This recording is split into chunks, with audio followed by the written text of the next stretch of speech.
This morning, we're exploring an issue at the center of the national political debate, the disturbing rise in murders in many big cities. A recent study found homicide is up 37% in 20 U.S. cities. In Chicago, at least 497 people have been killed so far this year. That's according to the Chicago's Tribune Homicide Tracker. That's already 145 more than last year. Errol Barnett looks at what may be behind the rise in all these homicides. What have the past few months been like for you? A tragic couple of months. Pastor Donovan Price doesn't need statistics to tell him violence in Chicago is up since the pandemic began. You see, he goes to crime scenes in his underserved community to comfort shattered families, often victims of random violence. In your view, why are things apparently getting worse? There's a lot of things that perhaps are coming to head. We were living in a war zone before the pandemic. And so a pandemic on top of a war zone, on top of systemic issues, is, of course, a problem on top of a problem. If we do nothing, it seems to me we're in for several more months of elevated violence. Criminologist Richard Rosenfeld is a professor at the University of Missouri, St. Louis. He and his team recently released this study on COVID-19 and crime. It analyzed 11 criminal offenses in 27 cities and found during the pandemic, domestic violence and aggravated assault rose, and homicide spiked 37% from May to June, with the most dramatic increases in Chicago, Philadelphia, and Milwaukee.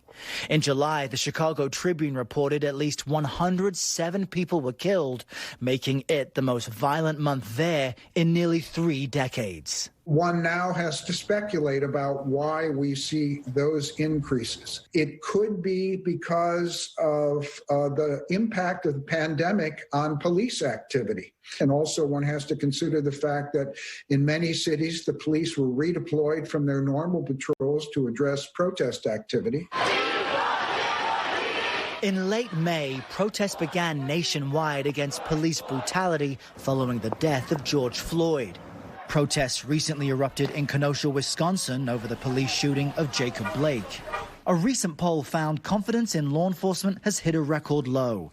U.S. Attorney General Bill Barr recently tried to blame the crime uptick on some protesters' demands to defund the police. I think it also is related to the efforts that we've recently seen to demonize police and to defund their work. The NYPD is moving officers where they're needed, engaging with the community more deeply to fight crime, increasing gun arrests.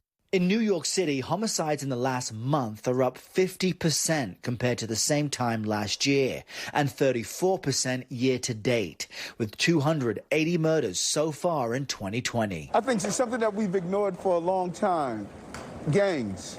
But the real problem in America lies in handguns. Eric Adams is the Brooklyn Borough president and a former NYPD captain. He's calling for a multi-state gun task force to address the violence. Do we ask our police officers in general to do too much? Yes, we do. No matter what happens, we immediately want to call the police to handle it.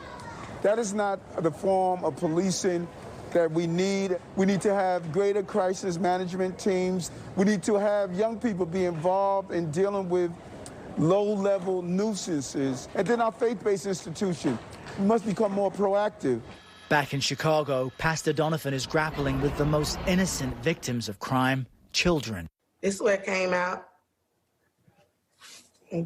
That's where the bullet exited her body, out of the front, and it entered through her back. That's good. Wow. On June 30th, Pastor Donovan was there minutes after 3-year-old Diana was shot in her back while playing outside her home. Diana survived, but no one has been arrested for her shooting. Deirdre Taylor is her mother. Do you remember that day? You remember you got shot? What do you remember about how that felt and what was happening around you? Outside. What would you say to people who hear about these shootings? I was saying, it's serious. It's no joke. It's important to know that more than a bullet gets penetrated. Lives get penetrated.